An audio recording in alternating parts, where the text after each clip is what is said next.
അസ്സലാമു അലൈക്കും വറഹ്മത്തുള്ളാഹി തആല വബറകാതുഹു. അൽഹംദുലില്ലാഹ് നഹ്മദുഹു വനുസല്ലി അലാ റസൂലിഹിൽ കരീം. അമ്മാ ബഅദ്. ബഹുമാനികളായ സഹോദരങ്ങളെ, അള്ളാഹു നമ്മുടെ എല്ലാവരുടെയും എല്ലാ ഖൈറാത്തുകളെയും കബൂൽ ചെയ്യുമാറാവട്ടെ, നോമ്പിനെ സ്വീകരിക്കുമാറാവട്ടെ. നമ്മുടെ വിജ്ഞാനം പറയലും കേൾക്കലും ഷെയർ ചെയ്യലും എല്ലാം റബ്ബ് തആല സ്വാലിഹായ കർമ്മമായി സ്വീകരിക്കുമാറാവട്ടെ. ബഹുമാനികളെ, ഇന്ന് ഈ വിനീതൻ വന്നിരിക്കുന്നത് നമ്മുടെ വർത്തമാനകാലത്തിൽ ഏറ്റവും അധികം ചർച്ച ചെയ്യപ്പെടുന്ന പല മുസ്ലിം സഹോദരങ്ങളും, നോമ്പുകാരായ പല മുസ്ലിം സഹോദരങ്ങളും വളരെയധികം ആശങ്കയിൽ അകപ്പെട്ട് കഴിയുന്ന ഒരു വിഷയവുമായിട്ടാണ്. അതായത് കോവിഡ് ടെസ്റ്റ്. ഇന്ന് കോവിഡിൻ്റെ വ്യാപനം രൂക്ഷമായ സാഹചര്യത്തിൽ കോവിഡ് ടെസ്റ്റും അതേപോലെ തന്നെ വാശിയേറിയ മത്സരം പോലെ നടന്നുകൊണ്ടിരിക്കുന്ന ഈ സാഹചര്യത്തിൽ കോവിഡ് ടെസ്റ്റ് നടത്തിക്കഴിഞ്ഞാൽ ഒരു നോമ്പുകാരനെ നോമ്പ് നഷ്ടപ്പെടുമോ ഇല്ലയോ, അവന് ഇത്രയും വിലപ്പെട്ട ശ്രേഷ്ഠമാക്കപ്പെട്ട നോമ്പ് നഷ്ടപ്പെട്ടു പോവുകയാണോ ചെയ്യുന്നത്, അവൻ അതിൻ്റെ പേരിൽ ഖളാ വീട്ടുകയാണോ ചെയ്യേണ്ടത്, അതോ അവൻ്റെ നോമ്പ് നോമ്പായി തന്നെ ഉണ്ടാകുമെന്നാണോ?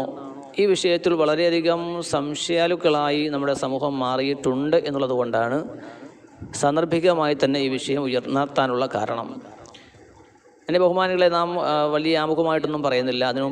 അതുകൊണ്ട് തന്നെ നമ്മുടെ വിഷയത്തിലേക്ക് കടക്കാം. അതായത് നമ്മുടെ ഈ കോവിഡ് ടെസ്റ്റ് എവിടെയാണ് ചെയ്യുന്നത്, അതായത് ഏത് അവയവത്തിലാണ് കോവിഡ് ടെസ്റ്റ് ചെയ്യുന്നത്, അവരുടെ ആ ഉപകരണം ആ കോട്ടൺ, ആ പഞ്ഞി ഘടിപ്പിച്ചിട്ടുള്ള ഉപകരണം എവിടം വരെ എത്തുന്നുണ്ട് നമ്മുടെ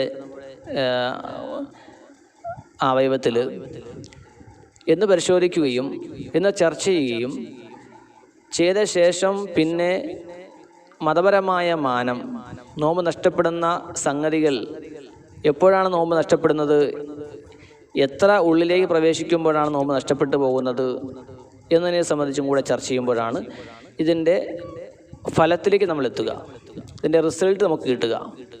നമുക്ക് നോക്കാം. കോവിഡ് ടെസ്റ്റ് പ്രിയമുള്ളവരെ, നമുക്കറിയാം പല രീതിയിലുണ്ട് അല്ലേ. ഒന്ന് RT-PCR എന്ന ടെസ്റ്റുമുണ്ട്, ആൻറ്റിജൻ ടെസ്റ്റുമുണ്ട്. ഈ വിനീതൻ്റെ ചെറിയ അറിവിൽ മനസ്സിലായിട്ടുള്ളത്, ആൻറ്റിജൻ ടെസ്റ്റ് എന്ന് പറയുന്നത് മൂക്കുമായി ബന്ധപ്പെട്ട ടെസ്റ്റാണ്. RT-PCR എന്ന് പറയുന്നത് തൊണ്ടയുമായി ബന്ധപ്പെട്ട ടെസ്റ്റാണ്. എന്നാണെങ്കിലും ആൻറ്റിജൻ ടെസ്റ്റിനേക്കാളും കൂടുതൽ കൃത്യതയും വ്യക്തതയും ഒക്കെ ഉള്ള ടെസ്റ്റാണ് RT-PCR. തൊണ്ടയുമായി ബന്ധപ്പെട്ട് നടത്തുന്ന ടെസ്റ്റ് നമുക്ക് എല്ലാവർക്കും അറിയാം. ഇത് ഏത് ടെസ്റ്റുമായിക്കൊള്ളട്ടെ നമുക്ക് പ്രശ്നമല്ല. നമ്മുടെ നോമ്പിനെ നമുക്ക് ബാധിക്കുന്നുണ്ടോ ഇല്ലയോ എന്നുള്ളത് നമുക്കറിയേണ്ടത്. ഈ ആൻറ്റിജൻ ടെസ്റ്റുമായി ബന്ധപ്പെട്ട് നമുക്ക് ആദ്യം ചർച്ച ചെയ്യുമ്പോൾ, പ്രിയമുള്ളവരെ, ഈ ആൻറ്റിജൻ ടെസ്റ്റ് നടത്തുന്നത് എവിടെയാണ്? അവർ ഉപയോഗിക്കുന്ന ആ കോട്ടൺ, ആ പഞ്ഞി നമ്മുടെ മൂക്കിൻ്റെ എവിടം വരെ എത്തുന്നുണ്ട്. നമുക്കറിയാം, നമ്മുടെ മൂക്ക് ചുറ്റപ്പെട്ടിരിക്കുന്ന ആ അസ്ഥിയുടെ ഈ ഭിത്തികളിൽ കാണുന്ന വായു അറകളുണ്ട്. ഈ വായു അറകളെ നിർമ്മിക്കപ്പെട്ടിരിക്കുന്നത്, പടച്ചവൻ സൃഷ്ടിച്ചിരിക്കുന്നത് വളരെ നേർമയേറിയ സോഫ്റ്റായ ശ്ലേഷ്മ രസങ്ങളെ കൊണ്ടാണ്. നമുക്ക് ഘ്രാണശക്തി കിട്ടുന്നത്, അതായത് ഒരു വസ്തു വാസനിക്കാൻ കിട്ടുന്നത് ഈ ശ്ലേഷ്മരസത്തിൻ്റെ അടിസ്ഥാനത്തിലാണല്ലോ. ഈ കൊറോണ വൈറസ് ഈ ശ്ലേഷ്മരസത്തിൽ കയറി പിടിക്കുമ്പോഴാണ് നമ്മുടെ ഘ്രാണശക്തി എടുത്തു മാറ്റപ്പെടുന്നത്. നമുക്ക് വാസനിക്കാനുള്ള ഒരു മണം കിട്ടാനുള്ള കഴിവില്ലാതാക്കപ്പെടുന്ന അപ്പോഴാണ്. അപ്പോൾ ഈ പറയപ്പെടുന്ന ശ്ലേഷ്മരസമാകുന്ന രസത്തിലാണ് നിർമ്മിക്കപ്പെട്ടിരിക്കുന്ന ഈ വായു അറ, അത് ധാരാളം സുഷിരങ്ങൾ നിറയ്ക്കപ്പെട്ടതാണ്. ഈ സുഷിരങ്ങളിലൂടെയാണ് ഇതിൻ്റെ സ്രവങ്ങൾ അവരെടുക്കുന്നത്. നമുക്കറിയാലോ, ഇപ്പം ജലദോഷം വരുന്നത് നമ്മുടെ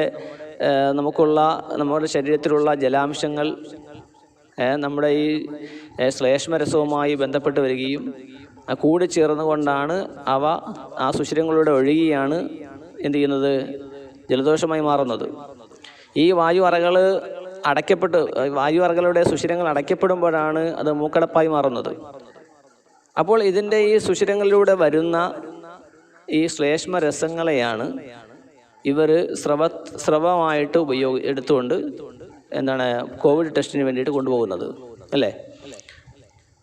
അപ്പോൾ നമുക്ക് മനസ്സിലാക്കേണ്ട എന്താണ് വിഷയം, ഇവിടെ നമ്മുടെ മൂക്കിൻ്റെ അസ്ഥിയുടെ ചേർന്നാണല്ലോ നാം പറഞ്ഞത് ഈ ശ്ലേഷ്മ രസങ്ങളാകുന്ന വായു അറകളുള്ളത്.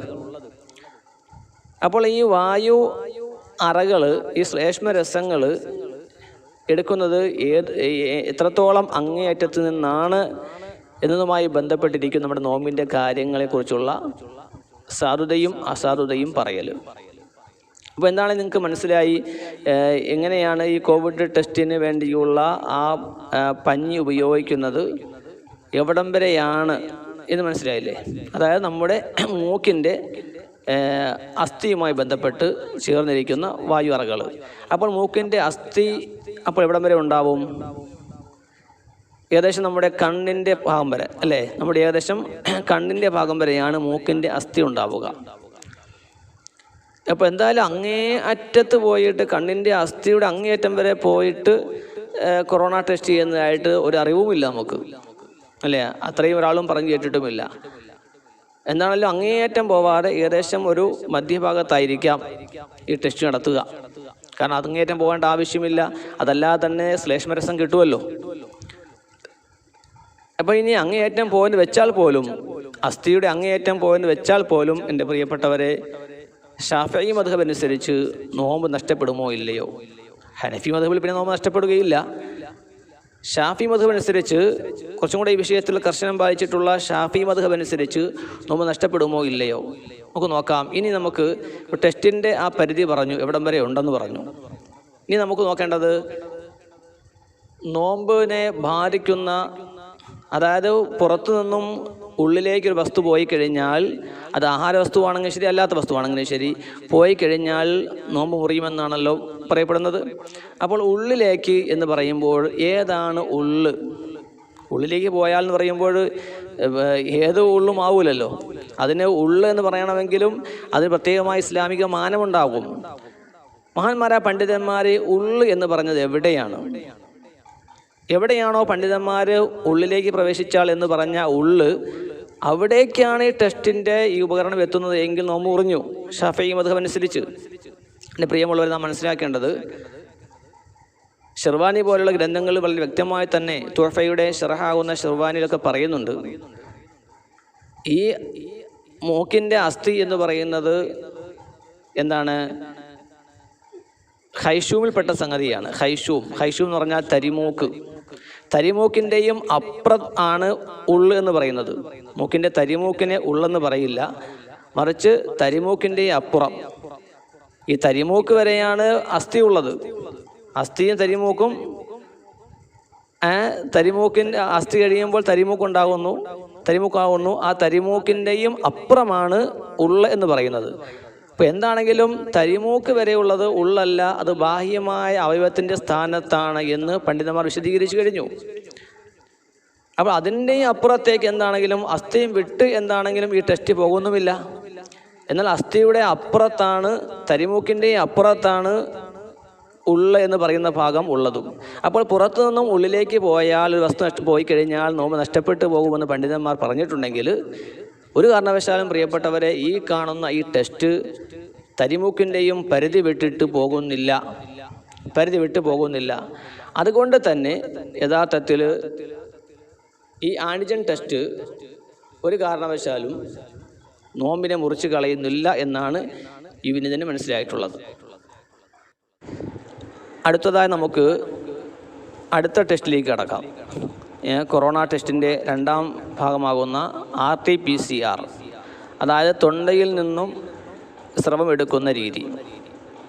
ബഹുമാനികളെ, തൊണ്ടയിൽ നിന്നും സ്രവം എടുക്കുക എന്ന് പറയുമ്പോൾ ഏത് ഭാഗത്തു നിന്നാണ് സ്രവം എടുക്കുന്നത് എന്ന് നോക്കിയിട്ടാണ് കിതാബുകളിൽ ഏത് ഭാഗത്തെയാണ് ഉള്ള എന്ന് പറഞ്ഞിട്ടുള്ളത്. പുറത്തു നിന്നും ഉള്ളിലേക്ക് വസ്തു പോയാൽ നോമ്പ് മുറിയെന്നാണല്ലോ. അപ്പോൾ ഏതിനെയാണ് ഉള്ള എന്ന് പറയുന്നത് നോക്കിയിട്ടാണ് നമ്മൾ തീരുമാനിക്കുക നോമ്പ് മുറിയുമോ ഇല്ലയോ എന്ന്. കിതാബിൽ പറഞ്ഞ ഉള്ളിലേക്ക് ഈ ടെസ്റ്റിൻ്റെ ഉപകരണം പോയിട്ടില്ല എങ്കിൽ പിന്നെ ഒരു കാരണവശാലും നോമ്പിനെ ബാധിക്കില്ല. നമുക്ക് നോക്കാം. ഈ ടെസ്റ്റ് നടത്തുന്നത് വായുടെ അങ്ങേയറ്റം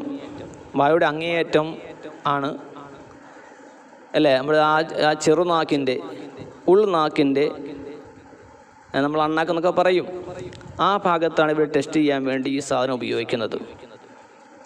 ബഹുമാനികളെ, ഇവിടെ അത് യഥാർത്ഥത്തിൽ കിതാബുകളിൽ പറയുന്നത് അത് ബാഹ്യമായ അവയവത്തിൻ്റെ സ്ഥാനത്താണ്. ഈ അങ്ങേയറ്റം, അതായത് വായുടെ അങ്ങേയറ്റം ലാഹിറാണ്, ബാഹ്യമായ അവയവത്തിൻ്റെ സ്ഥാനത്താണ്. പിന്നെ എവിടെയാണ് ഇതിൻ്റെ ബാത്തിൻ, അതായത് ഉൾഭാഗം എന്ന് പറയുന്നത്, അകം എന്ന് പറയുന്നത് എവിടെയാണ്? ഇവിടെ ഷാഫി മദ്ഹബിൽ തന്നെ പണ്ഡിതന്മാർ ഒരു വിഭാഗം പറയുന്നത് അതിൻ്റെ തൊണ്ടയുടെ താഴെ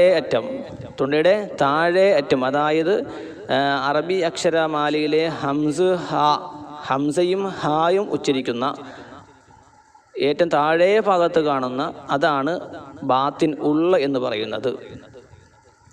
അതേപോലെ തന്നെ തൊണ്ടയുടെ മദ്യം അറബി അക്ഷരമാലയിലെ ഹാവും അതുപോലെ തന്നെ ഐനും ഉച്ചരിക്കുന്ന സ്ഥലം, അതും ഉള്ളാണ് എന്നൊരു വിഭാഗം പണ്ഡിതന്മാർ പറയുമ്പോൾ, ഷാഫി മദ്ഹബിലെ വളരെ ഏറ്റവും ആധികാരിക പണ്ഡിതനായ ഇമാം നവവി റഹ്മത്തുള്ളാഹി തആല അലൈഹി പറയുന്നത് തൊണ്ടയുടെ മദ്യം അത് ലാഹിറിൽപ്പെട്ടതാണ്, ബാഹ്യമായ അവയവത്തിൽപ്പെട്ടതാണ്, അത് ഉള്ളല്ല. ഇവിടെ നമ്മൾ ശ്രദ്ധിച്ച് മനസ്സിലാക്കണം ഈ വിഷയം. തൊണ്ടയുടെ മദ്യം എന്ന് പറയുന്നത് ഇപ്പം മഹല്ലി പോലെയുള്ള കിതാബ് നോക്കി കാണാൻ സാധിക്കും. ഇമാം നവവി റഹ്മത്തുള്ളാഹിയുടെ അഭിപ്രായം തൊണ്ടയുടെ മദ്യം എന്നുള്ളത് തൊണ്ടയുടെ ഉള്ളല്ല, തൊണ്ടയുടെ ബാഹ്യമായ ഭാഗമാണ്, അത് ലാഹിറാണ്. അപ്പോൾ ബാഹ്യമായ ഭാഗത്തുനിന്നും അകത്തേക്ക് വല്ലതും, പുറമേ നിന്നും അകത്തേക്ക് വല്ലതും പുറപ്പെട്ടാൽ, ഉള്ളിലേക്ക് പുറപ്പെട്ടാൽ നമ്മൾ അറിയുമെന്നാണ്. ആ ഉള്ള എന്ന്, ആ ജൗഫ് എന്ന് പറയുന്നത് എവിടെയാണ്? തൊണ്ടയുടെ മധ്യവും കഴിഞ്ഞിട്ട് താഴെ ഭാഗമാണ്. എൻ്റെ പ്രിയപ്പെട്ടവരെ, എന്താണെങ്കിലും ഈ കോവിഡ് ടെസ്റ്റ് എന്നുള്ളത് തൊണ്ടയുടെ മധ്യത്തിലേക്ക് പോലും പോകുന്നില്ല.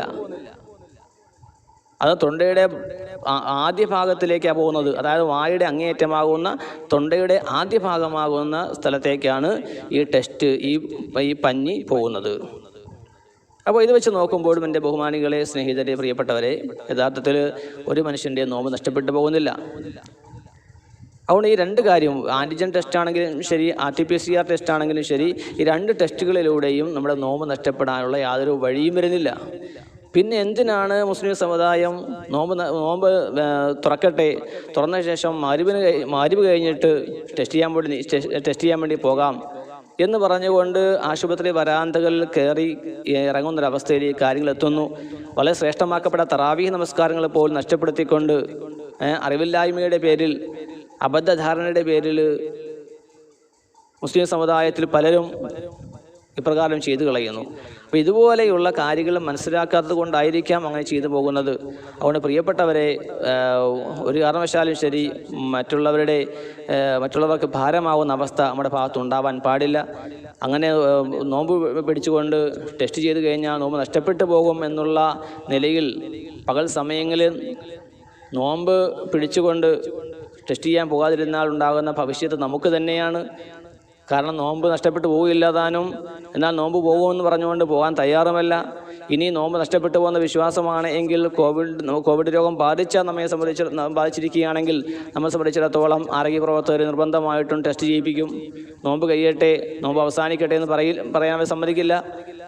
അത് നമ്മൾ നോമ്പ് നഷ്ടപ്പെട്ടു വിചാരിച്ചുകൊണ്ട് കളാവ് വിട്ടാൻ ശ്രമിക്കും, വല്ലതും കഴിക്കാൻ നോക്കും.